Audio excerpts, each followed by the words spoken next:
다음 주제는 다시 떠오른 대장동으로 잡았습니다. 대장동 개발 특효역 관련돼서 구속영장이 사전에 청구가 됐습니다. 유한기 전 성남도시개발공사 간부가 오늘 오전에 사망했습니다. 이에 대해서 여야의 주요 후보들이 안타까움과 애도를 표현했는데요. 특검도 또 얘기를 했습니다. 얘기를 들어보겠습니다. 애도를 표하고요. 그 부분에 대해서는 이재명 후보 측에서 하실 얘기가 더 많지 않겠습니까? 안타까운 일이고요.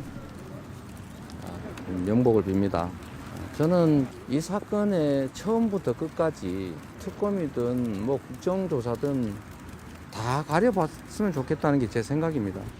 양당은 특검 피하기 위한 알리바이용 그런 추측성 공방을 중단하고 당장 특검 합의부터 해주기 바랍니다. 일단 유한기 전 본부장이 극단적인 선택을 한 것으로 보이고 유서가 발견됐고요. 대선 후보들이 검찰이 이거를 제대로 수사하지 못해서 이런 벌어진 일이다. 그다음에 검찰의 무능을 더 이상 두고 볼 수 없다라고 했고요. 그다음에 이재명 후보와 그다음 윤석열 국민의힘 쪽에서도 다 강하게 특검을 요구했습니다.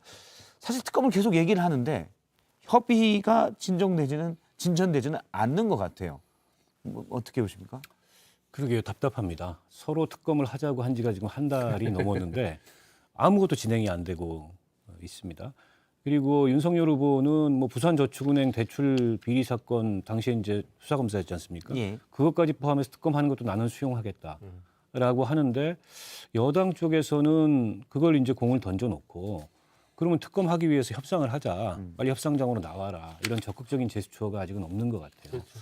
그 점에 있어서는 저는 국민의힘도 마찬가지예요. 진짜 할 의지가 있으면 법을 먼저 만들어가지고 뭘 추진을 하든가 이래야 되는데 이게 좀 어쨌든 이재명 후보를 향한 공세의 소재로는 활용을 하고 있는데 막상 이 특검을 실제 할 의지가 있는지 잘 모르겠고 사도 답답하니까 이른바 이제 제3지대에서 안철수 후보하고 심상정 그 후보가 어쨌든 특검 빨리 진행하고 그 특별검사 추천 권한을 우리가 갖겠다. 양쪽이 어느 정도 어디가 갖는 것도 공정하지 않으니 이런 제안을 했겠습니까?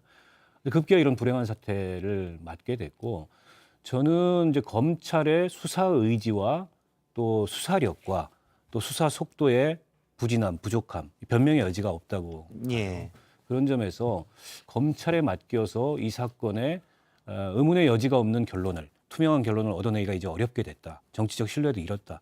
그렇다면 하루빨리 특검을 하는 수밖에 없다. 대선임에도 불구하고 이렇게 보고요. 여야가 이제 더 이상 말로 핑퐁 주고받지 말고 빨리 앉아가지고 협상해라. 이런 말씀 드리고 싶습니다. 저는 좀 부정적이에요. 왜냐하면 이명박 전 대통령 때도 특검을 했었잖아요. 특검을 했지만 그때 특검에서 별 문제 없다라고 얘기를 했는데 나중에 또 몇 년 지나서는 그게 다 문제가 있었다라고 뒤집혀졌잖아요. 사실은 MB 거였다. 뭐 그렇죠. 예. 그건 누구 겁니까? 뭐 그런 얘기 계속 했었잖아요. 근데 그거 뭐 따라서 이번 특검도 뭐가 만들어지든 간에 그렇게 과연 이 선거철에 선거에 영향을 미칠 만한 그런 결과를 내놓을 수가 있을까? 그런 검찰도 못 믿겠지만 특검도 마찬가지일 것 믿지 같아요. 못할 것 같다. 예, 그 정치적 부담을 견뎌낼 수가 없을 것 같아요. 논리적으로만 따지면 하늘이 쪼개져도 법대로 해야 된다라고 얘기를 하지만 저는 살아오면서 그렇지 않은 세상을 너무 많이 봤어요. 그리고 그건 우리나라뿐만이 아니더라고요.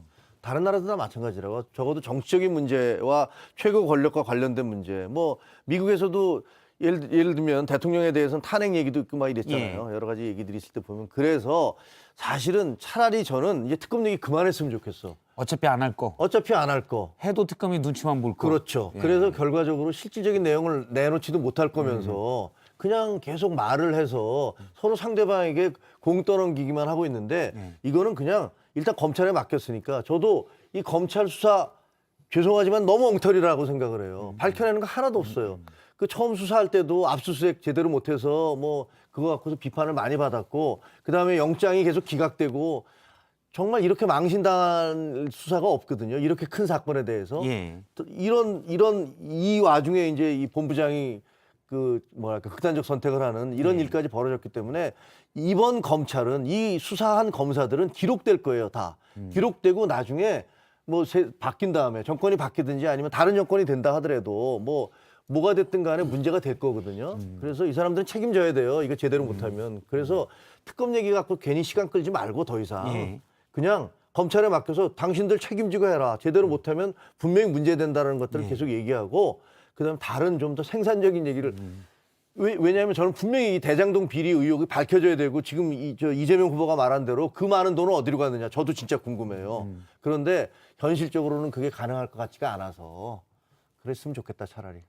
근데 우리가 뻔히 아닌 걸 알면서도 그냥 또 넘어가기도 좀 그렇고요. 검찰은 못 믿겠다는데 아니 특검도 못 믿겠어. 그냥 또 접어두기도 그렇지 않습니까 이게? 시간상으로도 잘 안 돼. 특검의 실효성 문제에 대해서는 뭐 당연히 그 우려할 수밖에 없죠. 그 과거의 특검을 봐도 그렇고 예. 또 지금 대선을 불과 뭐 100일도 안 남기게 앞둔 그런 상황에서 저 수사가 제대로 될 수 있겠냐. 그러니까. 이런 우려를 할 수밖에 없는데 검찰이 했던 수사를 중복해서 할 필요는 없을 것 같고요. 근데 검찰이 손도 대지 않은 수사가 있습니다. 그게 이른바 이 대장동 개발 사업의 윗선 수사하고 정관계 로비 수사 이 두 가지는 검찰이 거의 하지 못했어요. 그렇죠. 그러니까 이 부분에 수사력을 집중해서 그거는 어쨌든 여야가 정치적 외압을 행사하지 않고 그 특검이 제대로 공정하게 진행될 수 있도록 만들어야 되겠죠. 근데 지금 이 상황에서 검찰이 이대로 수사를 그냥 마무리하고 한다면 저는 뭐 이거는 대선 마지막 날까지 정치적 공방의 소재로 계속 이 오르내릴 뿐이지 그 어떤 해결책도 못 찾을 거라고 보고요. 그래서 특검이 그 믿을 만한 신뢰할 만한 그런 수사 결과를 내놓을 것이다라고 확신하기 어렵지만 그렇더라도 지금 상황에서 이거 특검을 피해가는 거는 제가 보기에는 좀 맞지 않다 했습니다. 제가 간단하게 요것만 좀 여쭤보겠습니다. 이재명 후보는 진짜 진심으로 특검을 원할까요? 단답형으로 좀 저는 뭐 아닌 것 같습니다. 아닌 것 같고 윤석열 후보는 부산저축은행 관련된 2011년 수사가 부실 수사였다. 그게 원죄라는 이재명 후보 측의 주장도 있잖아요. 네, 있죠. 그래서 처음엔 이 부산저축은행 관련은 그걸 왜 무슨 잘못일 건데 무슨 혐의가 있대 거부했었고요. 이제는 그것도 받겠다는 건데 네. 진심 원할까요? 아니 만약에 이재명 후보의 특검을 제대로 할 수 있으면 네. 나는 뭐 내가 한 것들이 그렇게 큰 문제가 안 되니까 하지만 이거는 워낙 큰 문제니까 가자라고 할 수 있죠. 가자라고 할 수 있다. 네, 할 수 있다고 생각을 해요. 내가 무슨 뭐가 그렇게 문제가 되겠어라고 생각할 수도 있으니까 할 수 있다고 생각을 해요. 알겠습니다. 간단하게 그 후보들의 진심이 뭔지 두 분의 생각을 한번 들어봤고요.